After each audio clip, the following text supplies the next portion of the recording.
ये यहाँ पर लग रहा है पानी वाला जो तुम्हारा तर्क भी उचित है। उसमें मैं तुम्हें इन 4 स्थानों के अलावा स्वर्ण धातु में वास करने की अनुमति भी देता तो हूँ। वैसे ही ये आप बड़े कृपालु हैं महाराज, लेकिन आप बहुत अच्छा धन्य 100 हैं। रुपये का इसका पर हेड टिकट था। लेकिन राजा परीक्षित कली की ये चाल समझ न पाए, क्योंकि वह शायद क्षण भर के लिए ये बहुत ही अच्छा लगा यहाँ पर और ये इसके पास एक जगह है हनुमान वाटिका। ये भी बहुत सुंदर जगह है। हनुमान जी के अलग अलग स्वरूप यहाँ पे लग रहे थे। बहुत ही अच्छा लगा यहाँ पर घूमकर। इस समय रात के 11 बज चुके हैं। तो हम सब गए हैं यहाँ पर, लेकिन टेंशन ये है कि हम घर लौट के जाएंगे कैसे, क्योंकि यहाँ से टेम्पो मिलना बहुत मुश्किल था। लेकिन बहरहाल तो हम इस जगह को एंजॉय कर रहे थे। ये देखिए कितने सुंदर सुंदर यहाँ पे हनुमान जी के स्वरूप लगे हुए हैं। यहाँ पे हमने परिक्रमा, ये परिक्रमा हम आ गए। यहाँ पे परिक्रमा भी हमने करी। यहाँ मेरे बहनोई, उनके बच्चे, मेरी भाई भावज, उनके बच्चे और मैं और मेरे बच्चे आए हुए हैं। और बहुत ही यहाँ पे सब बच्चों ने एंजॉय किया। ये मुरादाबाद के बुद्धि विहार में पड़ता है और बहुत ही अच्छी जगह ये अभी बनी है। पिछले साल जब मैं गई थी तो अब ये नहीं था, बन रहा होगा शायद। और ये देखिए अब हमारी घर की मस्ती शुरू। सब बच्चे आपस में मिल गए, जहाँ जिसको जगह मिली, जो जिसका मेल खाया सब उसके साथ लगे पड़े हैं। भाई बहन आपस में, ये जो भाई बहन आपस में जब मिलते हैं ना तो वास्तव में लगता नहीं है कि सालों बाद मिल रहे हैं। ये देखिए कैसे इनकी मस्ती शुरू हो रही है, खाने पीने में, हर चीज़ में। बहनें आपस में, भाई आपस में मिल गए हैं। और ये मामी और मामा देखिए कैसे खातिरदारी करने में लगे पड़े हैं। ये मेरी दीदी और जीजा जी हैं, जो भी अपने क्या नाम है खातिरदारी करवाने के बहुत खुश हो रहे हैं। हालांकि मैं भी बहुत खुश हूँ। ये देखिए हमारी नाइट मस्ती है। इस समय रात के 2:30-3 बज रहे हैं और उनके मामा मामी और हम सब बच्चों के साथ लगे पड़े। ये बच्चों का मस्ती टाइम होता है जो यहाँ पर आके चीज़ों को कर सकते हैं, क्योंकि घर पे तो सिर्फ पढ़ाई, सोना और काम, होमवर्क और ट्यूशन यही सब रहते हैं। ये देखिए कैसे मस्ती। और ये मेरे छोटे से बड़े तक सब एक ही दिमाग के और एक ही काम के हुए पड़े हैं। और बस ये उनकी मस्ती देखिए। मामा को भी ऐसे घेर कर पड़े हैं भांजे, जैसे मामा नहीं इनके दोस्त हों। ये देखिए अब आ गया मेरे जाने का समय। 5 दिन 6 दिन कैसे बीत गए पता ही नहीं चला।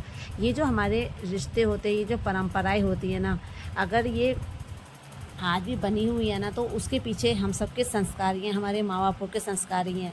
ये बहन भाइयों का प्यार, ये मीठी मीठी तकरार, ये रूठना मनाना, ये सब बहुत ही अच्छा है। और इससे प्यार भी जीवित रहता है, संस्कार भी, सम्मान भी, सब कुछ जीवित रहता है। ये देखिए मेरा भाई मेरा टीका करके, मेरे हस्बैंड का टीका कर रहा है, मेरे बच्चों का टीका करके हमें अपने घर से विदा दे रहा है।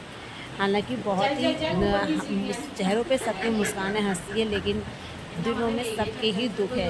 ये चाह रहे हम रुक जाएं, मैं भी चाह रही हूँ मैं रुक जाऊँ, लेकिन देखिए कुछ घर की ऐसी वो होती है ना, बंदिशें कह लीजिए या ज़रूरतें कह लीजिए, कि हम ऐसे रुक भी नहीं सकते। और वैसे भी अगर रुक जाए ना तो ये प्यार सम्मान नहीं बना रह सकता। ये तो बस ये होता है ना कि आइए सम्मान के साथ आइए, सम्मान के साथ जाइए। आजकल रिश्ते इतना भी निभ जाने के बहुत होते हैं और हमारे निभ रहे हैं। बस मुझे भगवान से यही आशीर्वाद चाहिए कि आगे तक मिलते रहिए। देखिए मेरी भाभी अभी तो हंस रही है, लेकिन जब मैं घर बिल्कुल हमारे जाने का समय आ जाएगा ना तो ये हम हर बार ये रोना शुरू कर देते हैं। मुझे यकीन है पक्की इस बार भी रोएगी जरूर। बहुत अच्छा है। हम लोग यहाँ पर अपनी उम्र वही बचपन में रहते हैं, वही मीठी मीठी तकरार लड़ाई शुरू हो जाती है।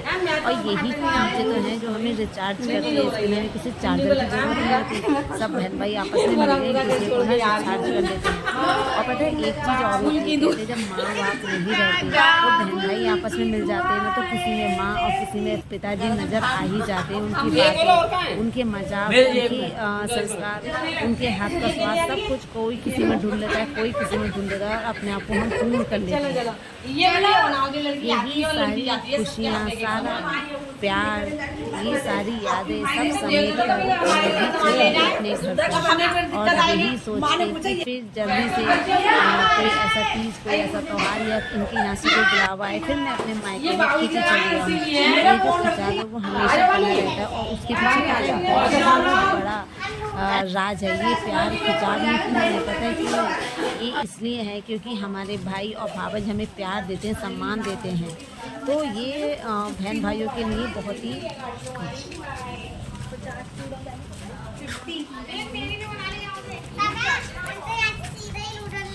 पहले नानी आती थी ऐसे बालकनी में। ये बहन भाइयों के लिए बहुत ही जरूरी भी होता है इतना प्यार और सम्मान देना। अरे पूजा ऐसे थोड़ी ना होता है, जो ठंड गर्मी हो रही है अंकुश से लेकर जाते हैं। अंकुश ले जाते हैं, रोक जब खराब करोगी जाओ ऐसे। और ये देखिए मैंने कहा था ना मेरी भावज रोती जरूर है, ये देखिए उसका रोने का शगुन हो गया। उसकी रोने पे हंसी आती है, लेकिन मन में ये विचार भी आता है कि आज के समय में हम ननद भाभी का रिश्ता बिल्कुल बहनों जैसा है, ये सोच के बहुत अच्छा लगता है।